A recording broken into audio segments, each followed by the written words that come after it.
Hello everyone! Welcome back to the most consistent series on YouTube where I determine whether or not the worst albums ever are truly the worst albums ever. Now, I usually like to be positive on this channel because I find it a lot more satisfying to gush about things that I love and potentially help somebody else discover their own love for something rather than spreading negativity and zipping people off, although I seem to do that enough already. But I've been on a bit of a hiatus for the past few months, and I think that changing it up is the only thing that'll bring me back. Also, Eminem is one of the highest selling artists of all time, so I don't feel bad about talking shit about him, especially now that this album is a few years old and his fan base has come to terms with the fact that it's a massive pile of garbage. In fact, the only thing I do feel bad about is the fact that I'm putting this colossal dumpster fire of a record in the same series as one of the most genuine and surreal depictions of grief ever put into music. But I guess I've got no one to blame but myself for that. I remember so vividly when this album came out and how the feature list and teaser tracks were already raising a ton of red flags, and yet that didn't even begin to prepare me for what was in store. I am genuinely baffled that this was a real album put out by a multi-platinum artist on a major label in 2017. Like, I don't understand how any number of producers, songwriters, sound engineers, etc. could have listened to a single song on here and thought that this was okay to release. I guess that's just what happens when you're Eminem and people are too scared to say no to you. Speaking of which, wearing visors, sunglasses, and disguises, cause my split personality is having an identity crisis. Eminem is one of the most popular artists of the 21st century and really needs no introduction, but I'll give him one anyway. He started making waves in Detroit's underground battle rap scene in the late 80s and 90s and put out music with friends of his in a group called Soul Intent, or as I like to call them, Marshy Marsh and the Funky Bunch. MCs get ambushed, rammed and squished, slammed and pushed, crammed and mushed, then I'm moving on down from the right to left, so bite the mat, prepare to fight to death. He would continue to cultivate his rap skills throughout the decade, and even formed another group with 5 other friends called the Dirty Dozen. I see why he never passed 9th grade. In 1996, he released his solo debut, Infinite, and while it wears its influences pretty blatantly on its sleeve, it is interesting to hear what his voice sounded like 25 years ago. Dreaming with the water in mouth, wishing for a better life for my daughter and spouse, in his slaughtering house, caught up in bouts with the root of all evil. He was clearly still in a developing stage of trying to find his sound, which is entirely normal for an underground debut, but local DJs seem to just shit on him regardless. This, combined with the stress of raising his newborn daughter on a low income, caused him more anger and frustration that he would put into his music via the Slim Shady persona. He would put out the Slim Shady EP in 1997, which sounds much more like the early 2000s Eminem that we all know, even having a few early versions of tracks that made it onto the Slim Shady LP. Just the two of us.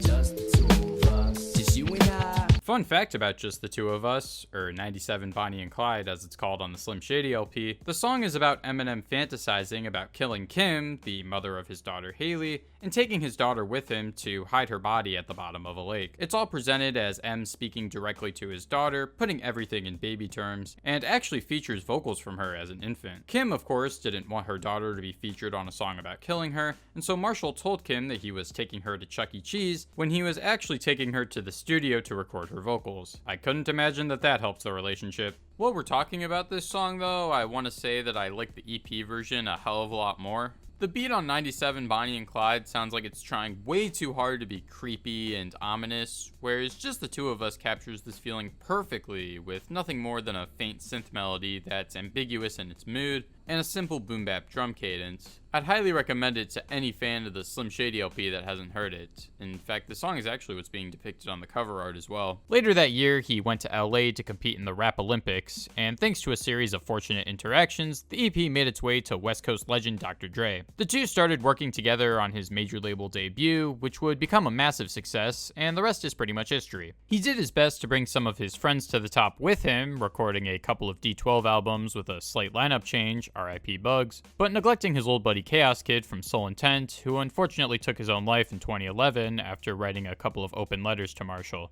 There's some other interesting moments in Eminem's career, like when his own mom tried to sue him for defamation because of a lyric on My Name Is, and then made a spoken word new age song about it. Marshall, I did the best I could. I went without so you could have. It was wrong of me, and I see it now. Or this bizarre and kind of disgusting cartoon called The Slim Shady Show that has real voice acting by Eminem and parodies South Park for some reason. You can find every episode on YouTube if you're curious, but I can't really say that I'd recommend that you do so. Now, I'm willing to bet that this video is probably going to get a lot more dislikes than usual, not because of my opinion on this album specifically, but because of my opinions on all of these albums. I think a lot of people in their adolescence go through an embarrassing music music phase, where they like a lot of music that they might not look upon too fondly as they get older, but still hold somewhat of a soft spot for, if only for nostalgic reasons. Some common examples would be the cheesiest of nu metal, pop punk, or metalcore bands, which there's absolutely nothing wrong with liking if you do, but I bring this up to say that my embarrassing music phase was backpacker rap. Throughout much of middle school and very early high school, I pretty much hated all of the mumble rap that was popular and would really only listen to rap if it was all lyrical, spiritual, spherical, miracle, pirical, jirical. I don't agree with this nowadays, as there's a lot more that goes into making great music than the words you write for it. There's obviously a ton of fantastic lyricists out there that also know how to put their skills into compelling music that complements what they want to say, but there's probably just as many rappers out there that have lyrical talent, yet fall short of making good music for one reason or another. There's a good handful of artists that I liked in my backpacker phase that I still like now, but most of them have grown off me tremendously, and Eminem has kind of fallen into that latter camp. The Slim Shady LP is a pretty decent debut. It's cartoonishly over the top and doesn't take itself too seriously most of the time, and while the shtick does kind of get old by the end of the album and there's undeniably a good chunk of filler, it is pretty fun and well produced for the most part. I also love how the album takes moments to reel itself back and speak about some of Marshall's real life struggles, like If I Had, which uses anaphora in the verses to emphasize the hopelessness of his economic status, and then complements it in the hook by highlighting his disdain with the world while still using the same technique. Rock Bottom is pretty much about the same topic, only it's more freeform in its rap flow and shows more technical proficiency. It's a good example of his technique being used as an extension of the songwriting rather than the main focus, as the rhyme patterns are extremely impressive, yet hardly even noticeable on first listen just because of how seamlessly genuine the content is. It's the type of songwriting that I wish we got so much more of from Eminem, especially nowadays, but we're not there yet. It's tracks like these that give the surrounding cuts more emotional weight, knowing the mind state that they came from, ultimately culminating into an interesting character portrait that's more layered than it appears on the surface. It's a little rough around the edges and definitely feels like a debut, but shows a lot of promise. It can only go up from here, right? Right? No. This is the best album he ever released. So apparently a lot of suburban moms don't like it when their 7-year-old kid brings home a CD that has lyrics like Go Go Gadget Dick on it, and so this album was kind of controversial for its obscene content. If you know anything about music marketing though, you know that controversy sells. Just look at jazz and rock and roll and gangster rap and heavy metal and scenecore and shitcore. Eminem's life was completely changed by the end of 1999, going from being dirt poor just a couple of years prior to one of the most talked about figures in modern music. Because people seem to care way more about the edginess of the Slim Shady LP than any of the emotional weight or social commentary, Eminem decided to up the ante with his follow-up project, the Marshall Mathers LP. While Slim Shady certainly had graphic content, it was all very cartoonish and exaggerated, yet it still felt like it came from a real place when put aside tracks that spoke upon real issues. Marshall Mathers, on the other hand, puts way more emphasis on shock value and feels more hollow as a result. The record sounds like it only exists to keep fanning the flame of the controversy that was stirred up by his debut, with lyrics on the album even mentioning this directly. Of course, there's a few tracks that are exceptions, like the introspective storytelling on Stan, or even the catchy G-Funk of Bitch Please 2, that holds up really well despite sounding like it was made for the Chronic 2001 and then accidentally placed here. My favorite on this album, though, is actually Drug Ballad, as it's a genuinely somber look at Marshall's history with drug abuse and how he still struggles with it. It has some of my favorite lines in the Eminem discography, like they tell you to stop but you just sit there ignoring even though you wake up feeling like shit every morning. And the minimal drum and bass beat is brought together nicely by these piano chords and backup vocals. Aside from this handful of moments though, the album is mostly him either trying to be shocking and offensive, or complaining about all of the problems that come with being super rich and famous, which I know is inevitable given how much his life situation has changed and how you gotta rap about what you know. And even the first line in the first verse of the album is, "They said I can't rap about being broke no more." But songs like The Way I Am, and especially Marshall Mathers, just don't really resonate with me on the same level as a song like Rock Bottom. However, I do think The Way I Am is a very well executed song from a critical standpoint. It's an effective timestamp that demonstrates Marshall's emotions towards first becoming famous, and even has some decent social commentary on media being a scapegoat for real world violence. influence, which he actually goes in more depth about on the track Who Knew. It's backed with a nice piano melody that complements the fiery delivery. The only real problem I have with it is just how inevitably dated a lot of the lyrics are, with references to bands like NSYNC and Marilyn Manson, and especially this one line where he says, "I'm not going to be able to top up My Name Is," which turned out to be very untrue. In fact, this single was actually released after the real Slim Shady, despite being recorded beforehand, and so this lyric was kind of dated on arrival. It isn't nearly as bad as Marshall Mathers though, as it's hard to even tell what the song is going for. On one hand, the beat, hook, and really even the title of the song give me the impression that it's going for a more serious tone, like The Way I Am, but then he spends so much time in the lyrics just making fun of celebrities like it's the real Slim Shady. That song is dated too by all of its references, and really even the production, but at least it's supposed to be nothing more than a silly tongue-in-cheek radio single. Here, he basically spends an entire verse just hurling homophobic slurs at the Insane Clown Posse just because they made some joke song about him. Like, what was the point of doing that? I guess they have a long history of petty beef, but I mean, really? Enough to dedicate an entire verse to it on the title track of arguably your most career-defining album that, not to mention, is literally named after you? I mean, okay. So to wrap up my thoughts, the record is interesting in that it's basically a huge and controversial figure trolling his audience for an hour and 12 minutes by being as graphic as possible, and in that sense we're probably never going to hear another album quite like it again just because of how desensitized we've become to this type of content in media, but the further we get from that context, the less weight the album seems to carry. I would be more forgiving to the content if the songs had better production and hooks, but the album really puts all of its emphasis on the technique within the verses, and I'm not really one to care about technique unless the content's there too. You can rhyme a million words and put them together in the most technically proficient way imaginable, but unless you say something that I actually find interesting, or even just rap over a good beat, then I'm not going to see it as anything more than a neat party trick. I have the same exact sentiment towards other types of music as well, but that's besides the point. Anyway, I get that it's horrorcore and that the whole point of the genre is that it's shocking and cruel, and I think there's a lot of music in this style that effectively creates that atmosphere, but I just don't think that the bare bones instrumentals on more shock-oriented tracks like Kill You, I'm Back, Amityville, or Under the Influence do a good job of selling what he's trying to do. What's even more fascinating than the Marshall Mathers LP is the Marshall Mathers LP, after you remove that parental advisory sticker. The clean version of the Marshall Mathers LP is one of the most fascinating anomalies in existence, and I'm surprised that not every single person knows about it. They don't censor words like shit or bitch, but they do censor words like kill, guns, drugs, slap, weed, and way too many others for me to list. I sit back with this pack, in this bag, and this it gives me the shit needed to be. Like, the song Drug Ballad is literally just called Ballad, but then 2 tracks later on Bitch Please 2, the word bitch goes uncensored despite being bleeped in the track list. I couldn't make this up if I tried. The most interesting part of all of this, though, is how they censor the track Kim. You see, Kim is a full-blown horrorcore song in which Eminem is screaming at the top of his lungs about killing his wife, or his girlfriend, or I don't know, the mother of his daughter Haley. It's actually presented as a prequel to 97 Bonnie and Clyde, having a sound effect at the end of the song that's used at the beginning of that one. Anyway, because the song was so graphic that it was beyond cleaning, with even the explicit version having a couple of words muted, they didn't want to rip off all of the kids with strict parents by giving them a shorter track list, and so they replaced it with another song called The Kids. This song has Eminem going into a classroom and speaking to kids about the dangers of drugs, and also parodies South Park for some reason. What is it with Eminem and South Park? This is funny enough on its own, but what makes it even better is the censorship. All of the names of the drugs and the bad things that happen to those who use them are reversed, so you can't even understand what he's talking about, thus making the song totally pointless. Bob's 30 and still lives with his mom. He don't got a job, his Bob sits at home, his eyes swamps.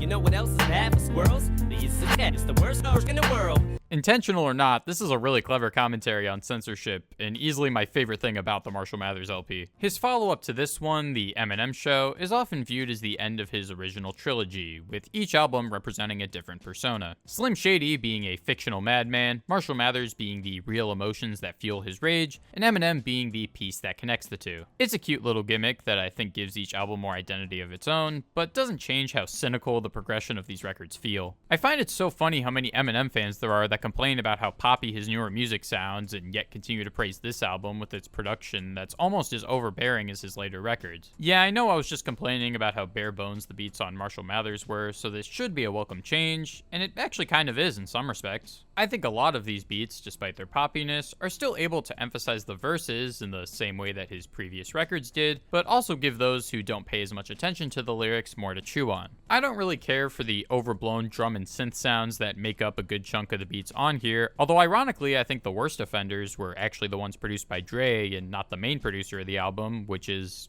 Eminem himself, interestingly enough. This record also strays away from the horrorcore tropes that made up his last couple of albums, and he mostly talks about more personal matters, like his family life, STDs, and the struggles of fame, which again, I don't think there's anything inherently wrong with. There's a lot more passion in his delivery, and the content generally feels more authentic, but what prevents me from enjoying this album very much is just how tacky about 80% of these songs are. Like, what is with this Batman parody on Business, or the Aerosmith sample on Sing for the Moment, which unfortunately is not the last, nor the worst example of Eminem interpolating a classic rock song. Oh boy, we will get there. The hooks are probably the worst part of the album, as now instead of being a couple of throwaway lines to break up the monotony between verses, they're either Eminem doing a weird voice, repeating the title of the song, or both at the same time.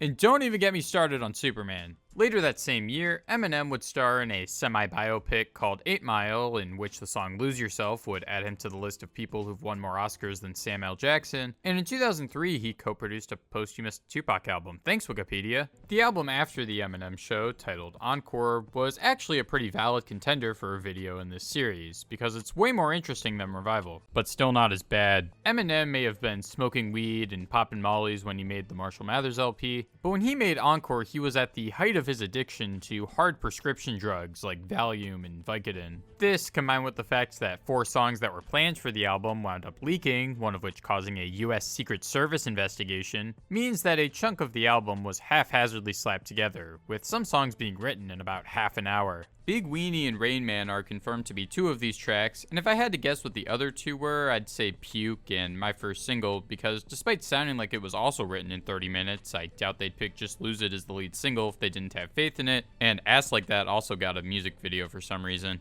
A couple of these leaked tracks, including the one that caused an investigation, would still make it onto the deluxe version of the album though. There's also a popular fan theory that the lackluster quality of most of these songs is because Eminem was so fed up with being famous that he tried to kill his own career, or at least make himself less relevant, by putting out a half-assed album. This is further substantiated by the ending skit in which he shoots up the audience and then shoots himself, also illustrated on this image in the CD booklet, as well as the 5-year hiatus he would take from releasing solo music after this album's release. I don't think that this has ever been spoken upon in an interview or anything like that, but it gives the record a bit more subtext that makes it at least a little more interesting. Maybe the album's existence is just one big joke and some kind of meta commentary on how name recognition can sell anything no matter how vapid it is, like it's the Freddie Got Fingered of rap albums.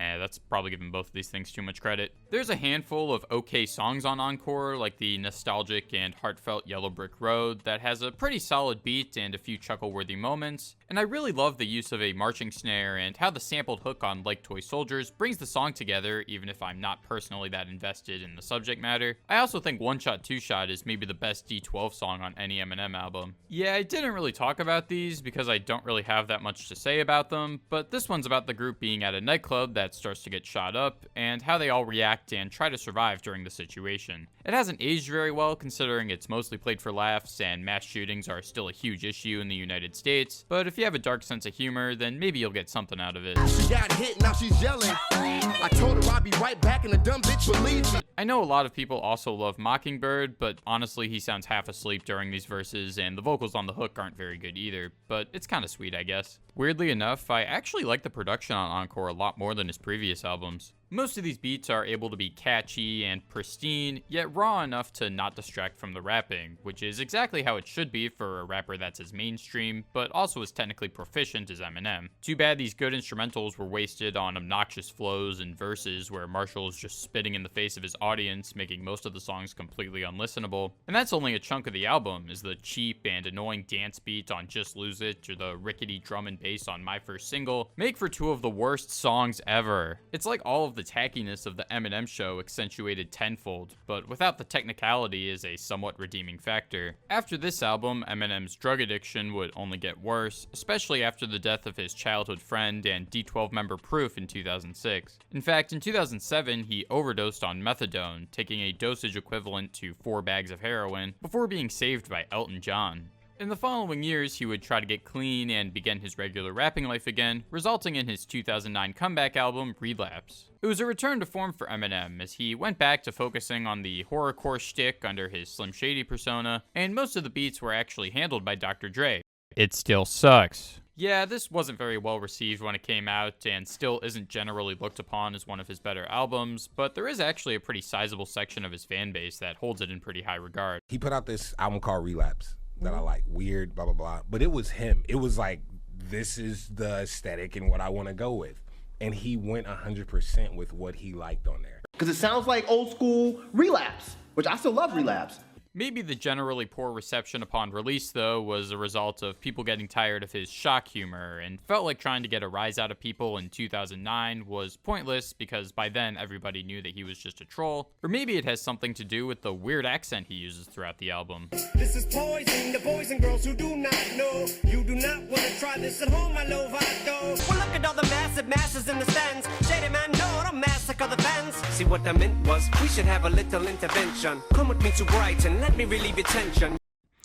Yeah, I don't know what's up with this. You might hear some people defend this decision as it allows him to bend more syllables and gives him an excuse to rhyme more words that don't actually rhyme. I mean, that was basically his explanation too. I wasn't big into the horrorcore stuff on his critically acclaimed earlier records, so it's not a big surprise that I'm not really into it here either. Although Dr. Dre's production is actually pretty sick. Tracks like Insane, Medicine Ball, and 3 AM have these really tense beats that make me feel like I'm watching some spooky Saturday morning cartoon. Deja Vu is a pretty solid track, as it's a detailed and intimate reflection of the drug addiction that he went through over the past 5 years. And yes, I know it sounds like I only like Eminem songs that are about his real-life struggles, but it isn't really about the subject matter itself so much as it is the ability to focus on a topic in a thoroughly satisfying way. I don't really have much else to say about Relapse, other than that it's a well-produced album with obnoxious vocals that kind of just get in the way of everything. It was actually planned to be a double album, with Relapse 2 slated to release later in that same year because he had enough material to fill out an entirely new track list. However, the project was eventually scrapped because of the lukewarm reception to the first album, and so the following year he released an entirely new project called Recovery.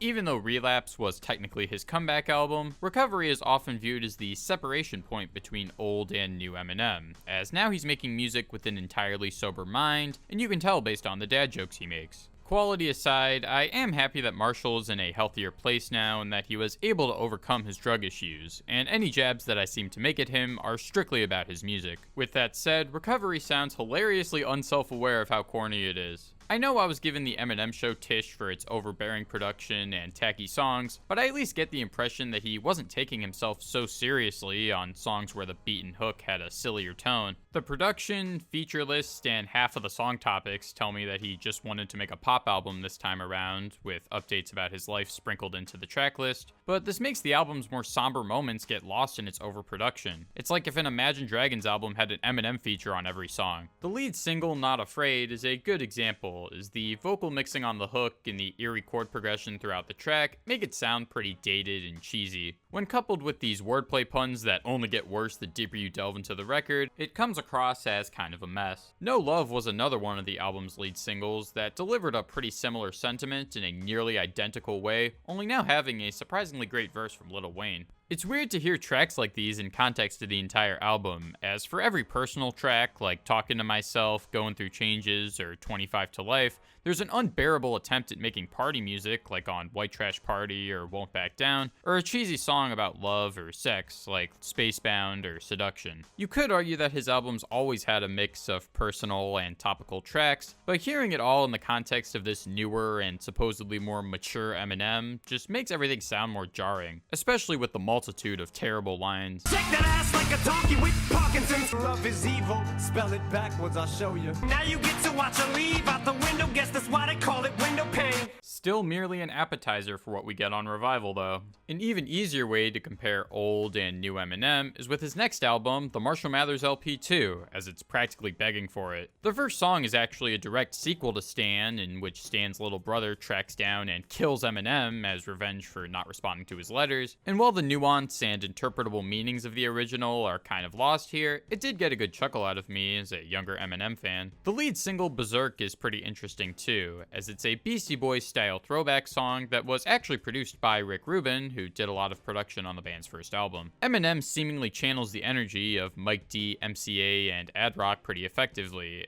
and while it could have come off as really corny, I'm sure it does for some people, it's a refreshing change of pace that doubles as a love letter to the group's music. Rick Rubin actually produced a good handful of tracks for the album, all of which interpolate a classic rock song in a way that's hard to take as seriously as the record seemingly wants me to. Like, I know it's supposed to be goofy when he's doing a Yoda impression on Rhyme or Reason, or when he's singing to the tune of Joe Walsh's Life's Been Good, but it almost feels like he's shitposting to the same degree that he was on Encore, and I don't think that's what the intention was. I find Love Game to be the most tolerable of these tracks, as the Game of Love sample actually complements the absurdity of the storytelling within the verses. I think some people were probably kind of pissed off that this was the angle they went for when adding a Kendrick Lamar feature, but honestly I'd take this over whatever forgettable lyrical spiritual bullshit they could have done. Kendrick, especially during this time period, was mostly known for his storytelling abilities, and it's really entertaining to hear his style applied to something more lighthearted. However, it does make me wonder if this verse is canon in the Kendrick Lamar universe, as he continues his story with Shireen from Good Kid Mad City, as the relationship starts to fade. Shireen is not available, now leave a message at the tone. And Kendrick, don't forget to buy to bury those expensive pills, you little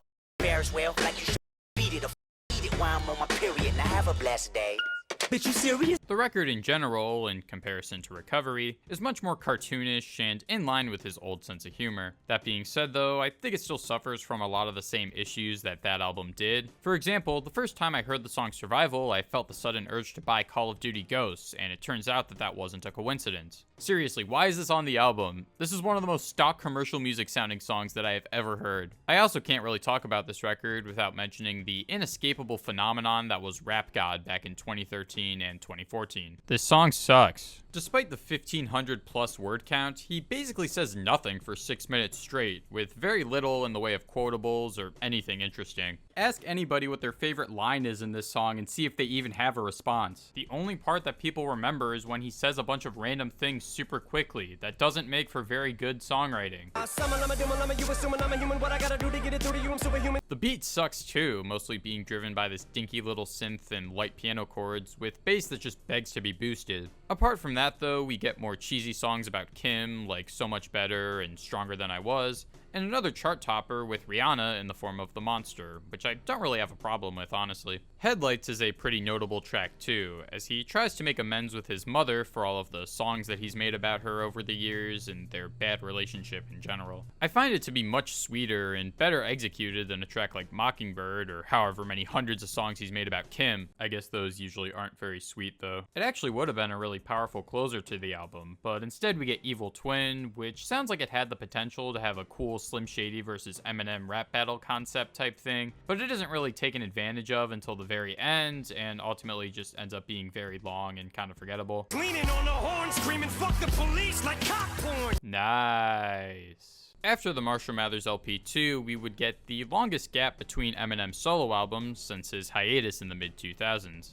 However, he wasn't totally silent during this time, as in 2014 he put out a collaborative project with artists on the Shady Records label called Shady 15, in which he made an appearance on nearly every track, and made some promotional music for the movie Southpaw the following year. In 2016, as the US presidential election was drawing near, Eminem would release a practically a cappella freestyle in the form of Campaign Speech. and this is where the rollout for Revival starts. That's an awfully hot coffee pot. Should I drop it on Donald Trump? Probably not. On November 9th, 2016, Donald Trump was officially elected to be the next president of the United States, causing a lot of outrage, as every election does. Eminem has been very vocal about his hatred for Trump since the campaign speech single he dropped a month before the election, and became much more so after he took office. Probably the biggest piece of promotional material for the album, despite no content from it showing up on there, was this freestyle he gave at the 2017 BET Hip Hop Awards, calling out Trump for all of the injustices and hypocrisies so far in his presidency. Like how he was more vocally pissed off over Colin Kaepernick's protests against police brutality than the natural disaster in Puerto Rico or possible gun reform that could have prevented the Las Vegas shooting.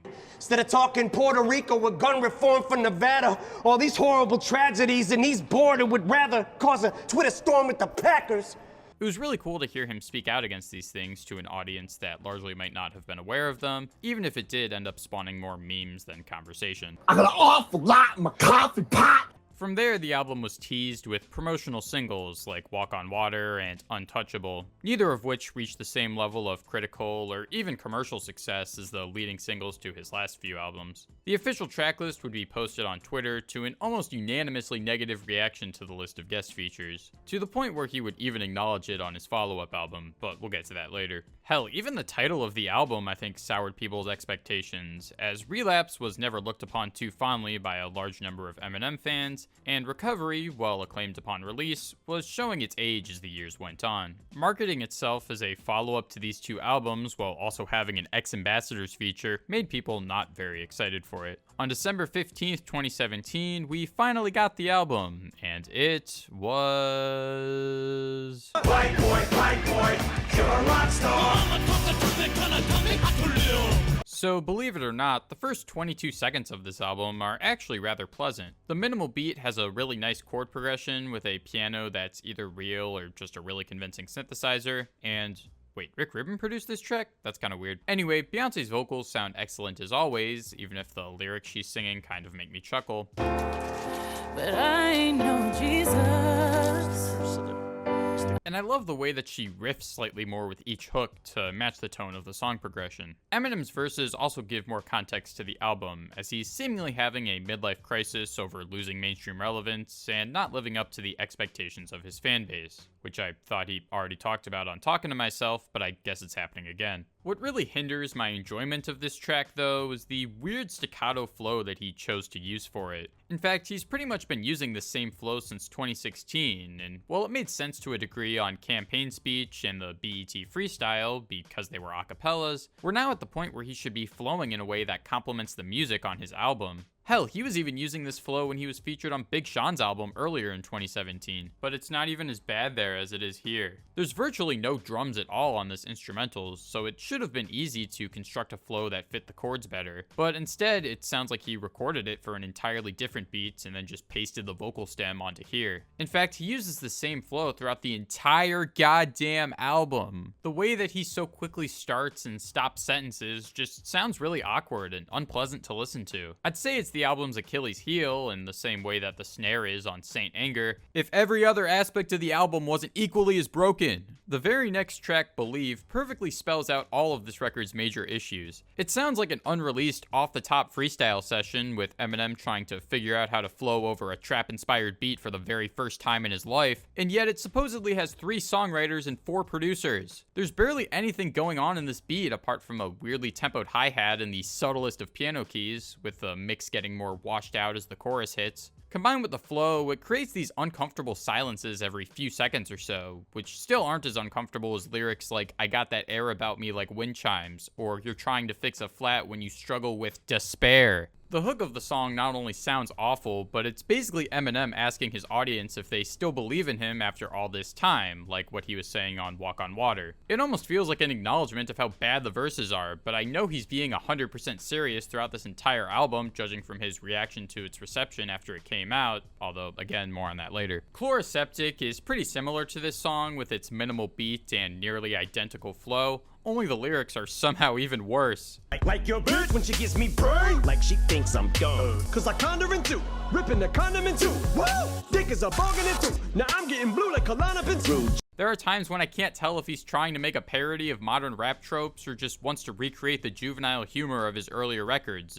Wait, what am I saying? All of his albums were like that. The hook from Fresher does the bare minimum of giving us a break from Eminem's voice for a few seconds, but it makes me wish that he had a verse on the song instead of just doing the hook. In fact, there is not a single rap verse from anyone on this album apart from Eminem, which is a first for a studio album of his. That was a good idea. The next track, Untouchable, gives us our first taste of rap rock on the album, basing itself off of a Cheech and Chong sample of all things, and deals with current issues involving police brutality and systemic racism as a whole. Again, I think it's really great that Eminem is speaking on these issues to an audience who a great chunk of is likely unaware, but he could have at least made a listenable song while he was at it. Black boy, we ain't gonna lie to you. Black boy, we don't like the sight of you. Black boy, you're a rock star. It sounds like a skit that you'd hear in a high school gym made by a bunch of college students to teach kids about these issues. It's incredibly difficult to take seriously due to the campiness of the presentation, and seeing as how serious the subject matter is, I don't know what the 11 credited songwriters were thinking when they made this song. Granted, that number is a little inflated because it includes the people responsible for the samples that they used, but the point still stands that a lot of people worked on this track. River with Ed Sheeran is the obligatory radio single that's really similar to Love the Way You Lie in the way it depicts a toxic and failing relationship, even down to the instrumental's prominent use of synthesizing real instruments. I will give the song props for the way that the issue of abortion is worked into the track, as it's something that isn't spoken upon very often in rap, let alone a mainstream single like this, and in context of the song, it's actually handled rather maturely, surprisingly. That being said though, it is still hard to take the whole thing seriously when you have lines like "just shit on my last chick because she has what my ex lacks," or "maybe she'll be my Gwen Stacy to spite her man." Also, Ed Sheeran's hook has a really forgettable melody that pales in comparison to what Rihanna was doing on the radio singles from his last couple of albums, which is probably why it never charted as high as those two. So of the first 5 tracks, we have 2 that are decent but get severely bogged down by lackluster songwriting and rap flows, 2 that sound like B-sides that should have never been released, and one of the biggest abominations in Eminem's career. Folks, we are just getting started. There is nothing, and I mean nothing I can say that will prepare you for this next track, Remind Me. It even has a weird little 26-second intro that gets its own spot in the track list, as if to ease you into the pain of what you're about to hear. I'm not even gonna say anything else, just listen. I spot you at first glance and go, shit, you're wearing those pants that don't fit. Grab hold of my instrument, get a grasp and blow. I love you, 'cause you remind me of me. Yeah, if you thought the classic rock interpolations were bad on the Marshall Mathers LP too, they sound like fucking Godspeed You Black Emperor compared to what we get on this track. First of all, the mixing is trash. The beat sounds like they went to the shittiest YouTube to MP3 website they could find on the 6th page of Google and pasted a video of someone using their BlackBerry to film a 40-year-old 12-inch single of I Love Rock and Roll playing on their Crosley record player and then cropped the first 15 seconds into Audacity just to copy-paste it over and over again. And that's the nicest thing I have to say about this song. Eminem raps about sex and booty and bitches and all that stuff, and like, not to be ageist or whatever, but I don't think there's a single other song where I can tell more that it's a 45-year-old man rapping about this stuff. I know it's supposed to be crude and not sensual in any way, but I think the song has made me hate sex. I'd say you can make a drinking game out of it and take a shot every time there's a cringy line, but you'd probably have just chugged 3 handles of vodka by the end of the song, and I don't wish that upon any of my viewers. It's all brought together with this hook that at the very least does spin the wording around from the original to give it a different meaning, but that doesn't really count for much when it still sounds like shit. The track in general just paints a really gross picture in my head, and maybe that's what it set out to do, but I think my life would be better if I just never heard it again. This is one of only 2 songs that have ever made me pause in the middle of my first listen to say to myself out loud, this is the worst song I have ever heard in my life. The other one being Do It by Futuristic. As such, if you were to ask me what the worst song I've ever heard is, then this would likely be my go-to answer. Thankfully, nothing else on the album is quite as bad as this track, although some certainly give it a run for its money. Like Home is an anti-Trump song that does a pretty good job in its pacing and focus on the topic. He articulates criticisms pretty well in the first verse, bringing up things like the banning of transgender people from the military and the tragedies in Charlottesville and Las Vegas. The second verse calls him out for his racist behavior and policies, but doesn't really give any specific examples, and thus the track kind of falls short of its full potential for me. If you went more in depth about his immigration policies or addressed specific quotes from him in the past, then I think the track could have been a lot more powerful, but instead the song has more lines like "this type of pickle we're in is hard to deal," and "like a dictionary things are looking up." There is actually another song later where he brings up the grab him by the pussy quote, except he says that that's the one thing that he agrees with Trump on. Ugh. Alicia Keys' vocals on the hook are fine, but the way that they're combined with this fanfare of airy synths and heavier bass just sounds kind of over the top and silly to me, especially when paired with the verses. Bad Husband not only had the most hotly anticipated guest feature of 2017, but is yet another song about Kim. Eminem has been separated from this woman for over 10 years and has written so many songs about her on all of his albums that I can't even count, and yet he is still bringing her up. I don't care anymore! Okay, whatever. He's allowed to talk about what he wants to. If it's really weighing on his mind that much and it helps him sleep better at night, then you know, he can do his thing. But even still, this song has so much more smugness than maybe any other one he's made about her. He's owning up to the mistakes he's made throughout their relationship, but can't do that without patting himself on the back for being such a great dad, even though there's another song later on the album where he's apologizing for being a shitty dad. Tragic Endings is another song that's probably about Kim as it tackles being stuck in an abusive on and off relationship. The flow that Eminem brings to this song is actually more akin to what he was doing on Recovery, sounding smoother than the choppy weirdness of nearly every track before this one, but still like he has a snot ball in his throat that he's trying to get out. I would say it's one of the album's redeeming tracks, if not a little forgettable, but for some reason the mixing on this song is just so off. The drum beat has this weird static on it that clashes with the organ synths that attempt to make up the lead, and even the vocals sound more far away and demo-like than anything else on the record. I gotta turn up the volume to even hear this song, and then when the next track comes in, it's all loud and I gotta turn it back down. Didn't realize I was watching Transformers. Also, while we're on this topic, I do apologize if the music clips are too loud. I try to equalize it during the editing process, but sometimes after I export it, it sounds louder than it does while I edited it, and that is assuming I won't have to mute most of them for copyright reasons or whatever, but yeah. Anyway, back to the video. Similar to how Tragic Endings reminds me of Recovery, Frame sounds like something straight out of Relapse, only the fake accent isn't as prominent here, thank God. Somehow though, it still manages to be worse than nearly every track on that album. He uses a flow that's even more obnoxious than the staccato thing he's been doing all over this record, feeling the need to enunciate every syllable to make rhymes that sound extremely forced even by Eminem standards. I know this is risky thinking, but I want a sticker like she's decals. But when murdering females. Lyrically, it's a tired, eye-roll-inducing exercise in horrorcore that he put to rest on his last couple of albums, but is still trying to bring back for some reason. The beat is actually pretty decent, making prominent use of crashing cymbals underneath this simple, yet effectively eerie and catchy synth melody. Had it been given to a better artist, I think we could have gotten a solid horrorcore jam out of it, but instead we're left with... And I was framed. I think I can explain. God, how are the hooks not even the worst thing about this album? I feel like I've barely talked about them just because of how bad everything else is, and yet nearly all of them are just as bad as the one on here. Well, I will say it is probably the worst thing about the song Offended, which is pretty similar to Framed in the way it calls back to an older style, only instead of horrorcore, it's now name-dropping every celebrity possible core. I'm still copying a feel like Bill Cosby at will. Stiff arm her while I'm hitting on Melania with a chick that looks like Janet Jackson with a Spanish accent. R. Kelly with a full bladder.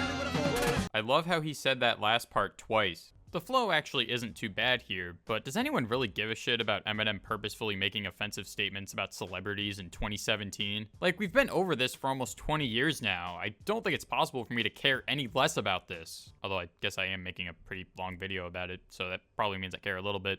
I just don't see what he's trying to accomplish other than maybe getting his name in a few headlines, or who the target demographic even is for a song like this. They likes me, everybody hates me, they want me to go eat some worms. 'Cause I swear when I get up, I'm never gonna let up till everybody eats my terms. The song Heat is a lot like Remind Me in that it sucks, but also because of the subject matter and bars like, I gotta meet her like a taxi, I feel like I'm a bust, maybe I'm ahead of myself, you got buns, I got Asperger's. Hell, I don't even know why I'm reading specific lines, the whole song is practically just that. The sample the track is built around is from the scene in Boogie Nights where Dirk Diggler is trying to branch out into the music industry. Okay, that's actually pretty charming for a song like this. The beat, mixing, and flows sound surprisingly solid during the verses, when you aren't paying attention to the lyrics. And while the vocals from Eminem on the hook don't sound very good, it is kind of funny hearing him trying to recreate the song from Boogie Nights, although I don't know if it was entirely necessary to include the sound clip from the film as well. All day, all night, you ask, I'll stay the night. All day, all night, you feel my heat. Before the song Need Me even started, I saw the Pink feature and half expected some processed upbeat stock music with a chorus that would go like, "Bye Call of Duty World War II." But instead we just get a Pink song featuring Eminem. I'm not joking, Eminem gets one verse that takes up 1.5 minutes of this 4.5 minute song, with the rest of the space being occupied by Pink. It's almost a nice cool down from the cringe fest that has been every single one of Eminem's verses so far, but why is this on the album? It isn't even one of Pink's better songs, with the instrumental sounding like it's trying way too hard to be huge and euphoric. There's also a line in Eminem's verse where he says, "I'm swimming in that Egyptian river cause I'm in denial," and that's all I'm going to say about it. In Your Head is also like Remind Me, not because of its topic, but because the beat was probably made the same way using that same YouTube to MP3 converter. It's basically just Sing for the Moment again, and how he reflects on his own career over a lazily sampled beat in between a hook that's poorly ripped from an old popular song, only this time it's the Cranberries instead of Aerosmith, which hurts even worse in my opinion. I don't really like Sing for the Moment that much either, but it at least felt like he had something to say about society's impact on modern youth and how his music tied into it, but on In Your Head, everything he says is so personal to his own career that it's hard to see what someone who isn't already a diehard Eminem fan would even get out of this song. Maybe that's an unfair statement to make, as I'm a firm believer that the topic of the song itself isn't nearly as important as the execution and presentation, but I don't think he addresses it in a way that's all that engaging to outsiders on this specific track. Also, quick side note, the topic and content of a song are not the same thing. When I say topic, I'm referring to what the song is about, and when I say content, I'm referring to the words that are used in the song. So this doesn't contradict my earlier opinion that the content is more important than the technicality in a lyrically focused rap song, for the two people that are going to say it does. Hell, if you want an example of something personal that I think does have a little more merit, then you can look at the very next two songs on the album that make up its closer. Everyone who talks about Revival seems to agree that these are the two best songs on the album, and I'm inclined to agree as well, at least from a more objective standpoint. The flows are much smoother, the emotions feel genuine, beats are pretty decent, and the hook on Castle fits the vibe pretty well. The songs chronicle Eminem's history with his daughter Haley and his family life in general, and how being too famous and busy and addicted to drugs all the time has impacted his relationships in ways that he regrets. These are the songs I was talking about earlier when I said he was apologizing for being a shitty dad. Castle focuses more on Haley, with each verse being presented as a letter to her at different stages of her life and conception. It might be the most creative song that he's written about this topic, even though it is kind of hard not to think about the fact that Haley is a grown woman at this point and he still writes about her like she's a kid, although I guess that's just how some dads always view their children. The song ends with the sound of Eminem taking pills and ODing, segueing into the final track, A Rose. The song is about how his struggles with drugs have impacted his relationships with friends and family, and while I do appreciate that there's no hook in sight and that he wanted to end the album off on this more somber note, I think the beat sounds a little too melodramatic for a song about drug addiction, but I guess it's fitting to the sappier moments, and boy are they sappy. The track ends with him replaying the final verse on the previous song, but changing up the lyrics and flushing the pills down the toilet instead of taking them and ODing. Not only is this a powerful way to end the album, but it also means that the very last sound that you hear is a toilet flushing. That is very fitting, and I know that I am not the first person to make that joke, but come on, it's practically begging for it. I'm swimming in that Egyptian river cause I'm in denial. Say I don't eat shit, but got a shit-eating grin when I smile. Yeah, this thing was even worse than people were anticipating. Even if the last two tracks were the greatest songs ever made, they still couldn't bring the experience of listening to this entire album up higher than a 0 out of 10. I have never heard any other record that fails so spectacularly in every aspect of nearly every song's composition. The flows are choppy and obnoxious, the beats are bland and poorly mixed, the lyrics are a bunch of dad jokes, and the hooks are ungodly. The poor quality of the music proved to be detrimental to the album's success, as not only was its Metacritic score lower than any other Eminem album up to that point, but it was also his worst-selling album to date. You could maybe argue that the alienation of Trump supporters had something to do with that, but it's not like he hasn't spoken out against other presidents in the past.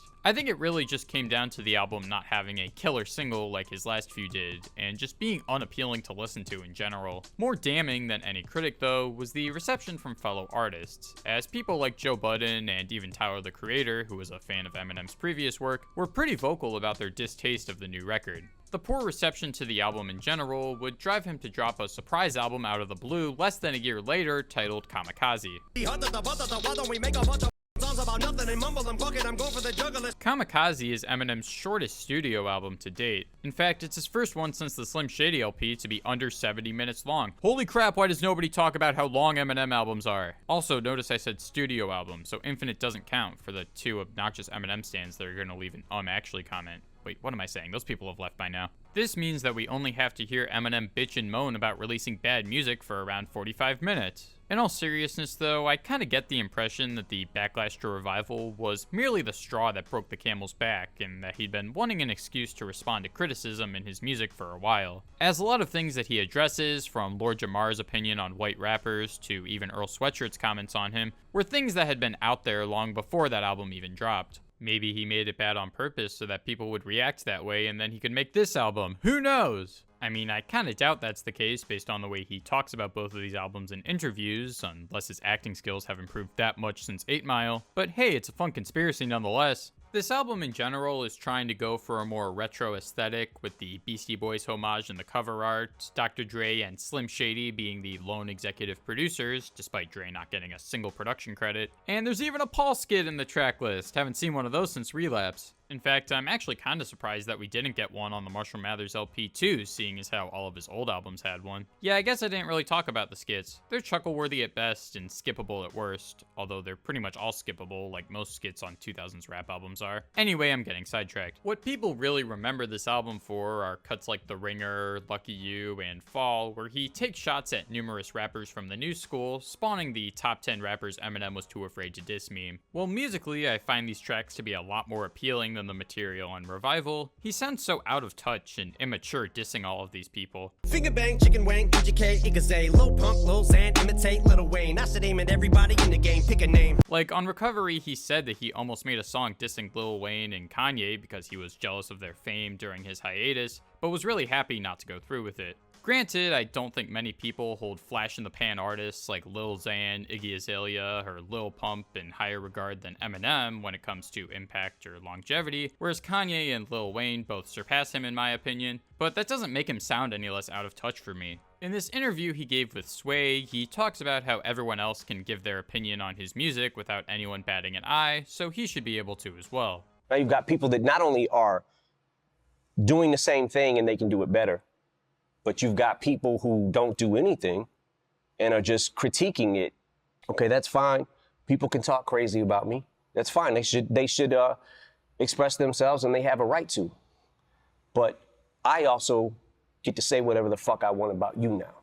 There's also lyrics on the album about the double standard of reception to critics and artists' opinions. I do entirely agree with him that everybody should be able to be public with their opinions on art, but there is a big difference between writing a tweet or saying something in an interview about an artist's music and calling an LGBTQ+ person a homophobic slur on your album for doing so. The fact that he tried to censor it by reversing the word too, like at that point just rewrite the verse. It's not like the album had a release date that you had to uphold, it was just dropped out of the blue. At least publicly anyway. Like, I know he's Eminem and he's been doing this whole dissing celebrity shtick since the real Slim Shady, but back then he was a new and rebellious artist that was bringing things to the table that hadn't really been heard on the same mainstream level before. At this point he just sounds like a dad telling you that all the music you like sucks and that music was better when he was a kid. The mixing, beats, and hooks are all a cut above Revival, although I don't think it's physically possible for them to have been worse. Venom certainly comes close though. But the lyrics and overall attitude of the album just leave a bad taste in my mouth. Not to mention the plethora of dad jokes thrown in alongside braggadocious bars about being better than all the competition.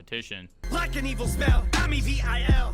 I told you you're the apple of my eye, so shut your pie hole. That shit was so ass, it's something we wouldn't dare re-air. It also sounds like he's still trying to break out of that choppy flow that's been plaguing his music for the past year, especially on cuts like Normal and Not Alike, but it's improved for the most part. Later in 2018, Eminem released this 11-minute freestyle called Kickoff, and like the campaign speech single, I think it perfectly exemplifies why his overly technical style isn't exactly my cup of tea. Like, sure, it sounds impressive on the surface that he's rhyming a ton of words, but when you look past that and listen to what he's actually saying, it comes across as more childish than clever. It's fun for me just to grab a boob. Plus my peanuts got an attitude. My fucking wiener's in a combative mood. I'm eating Burger King in a hurricane while a birdie sings about dirty things that I heard from Dre on the 3rd of May. Watching anime on a Saturday, had to fap to Faye cause her boobies big.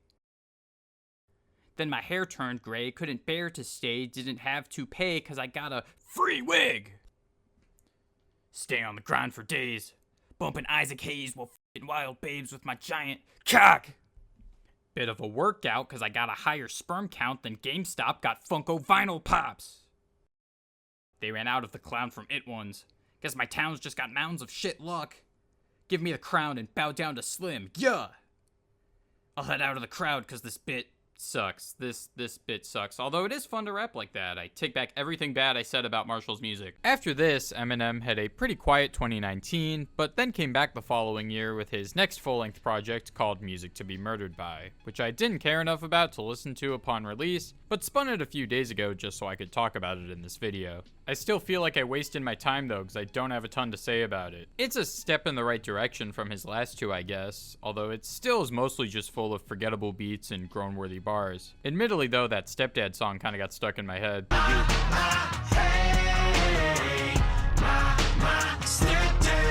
The feature list this time around is actually pretty solid too. The song Ya Ya is a legitimately infectious celebration of the history of hip-hop, with help from guys like Black Thought and Q-Tip. And Lock It Up has a feature from Anderson .Paak, and you can never go wrong with a feature from that guy. I think someone like The Weeknd could have sold the hook a lot better on those kind of nights than Ed Sheeran does, as I find it hard to take him seriously on party songs, but hey, at least it's not Remind Me. The concept of the album being a reference to an obscure orchestral record that has spoken word passages from Alfred Hitchcock is actually pretty cool and endearing with the way it's worked into the album. That being said though, I don't think the sappy relationship songs and mindless party joints really flesh out the concept all that well. In fact, he probably could have cut 3 or 4 of these songs and then the record would have been better paced and more conceptual. I'm probably never going to listen to this thing again, and I don't think anybody who hasn't liked M's last few albums are going to change their minds here, but if you like it, more power to you. You feel like you mad enough to hear, cause you mad enough to scream, but you sad enough to that's rock bottom. So overall, I think I just had to get all of this out of my system. I might not enjoy much of Eminem's music anymore, but I still have a strong emotional attachment to his older work just because of how obsessed with it I was as an angsty middle schooler. Hell, my dad had a CD copy of the Eminem Show in his room, and one day when he wasn't home, I burnt it onto my iPod Touch as a kid when I wasn't supposed to. Sorry, Dad.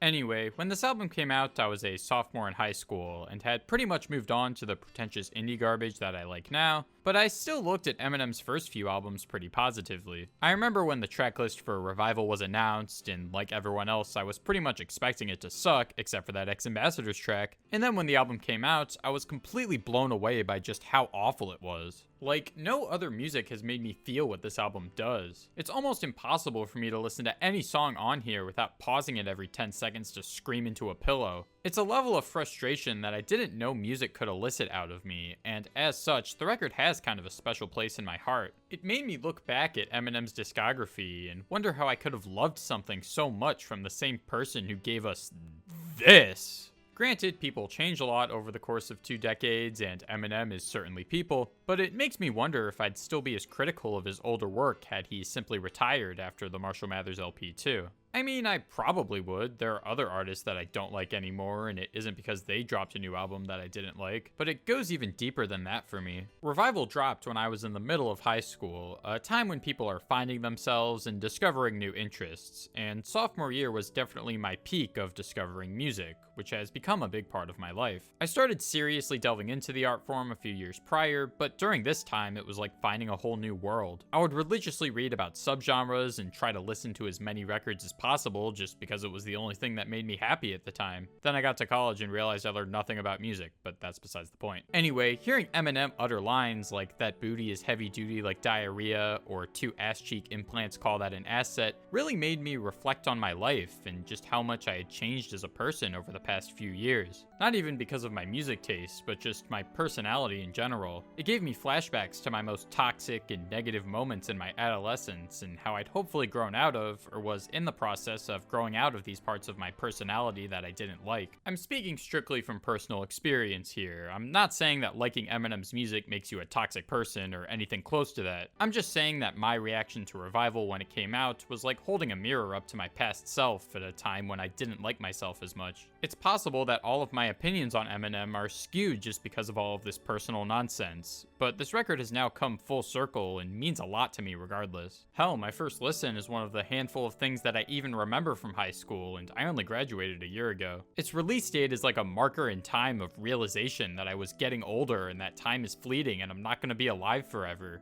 The badness of this record awoke something inside of me and I haven't been able to totally shake off the feeling since. I know I said that I usually like to gush about things that I love on this channel, but sometimes there's something equally beautiful about sharing a negative opinion that shapes the way you view art or life itself. How do we know music is good if we have nothing to compare it to? When I first heard To Pimp a Butterfly back in 2015, I considered that to be a landmark moment in my life when I discovered how incredible the album format could be as a vehicle for storytelling. Hearing Revival gave me an almost equally strong reaction, but to the complete opposite degree, and to this day it's the only album to do so. This, combined with my previous affinity and overwhelming nostalgia for Eminem's earlier music, means that I probably won't ever find another album that I truly loathe as much as this one ever again, and so I have to say thank you, Eminem. Thank you for making this record and opening up my mind with bars like, does she want a computer lodged in her vagina? She said my dick is an apple, put it inside her, as it really left a life-changing impact on me. Okay, this bit was probably really dumb and way too overly personal, but I don't get the opportunity to get this deep very often, so I'm leaving it in. When I started making this series, I planned on doing an IHE search for the worst type thing, where I would rank all of the albums after talking about them to try to find the worst one, and I still might end up doing that if I continue to make videos in this series, even if they're all a year apart from each other. But for now, I'll just say that Farrah Abraham's album is awesome and this record sucks. What do you think of Revival? Was it as bad as the evil haters like me were making it out to be? Or do you enjoy it for its off-kilter aesthetic? Do you think Eminem's old music still holds up after all these years, or was he never that great to begin with? As always, thank you for watching. If you enjoyed, you know the drill. You can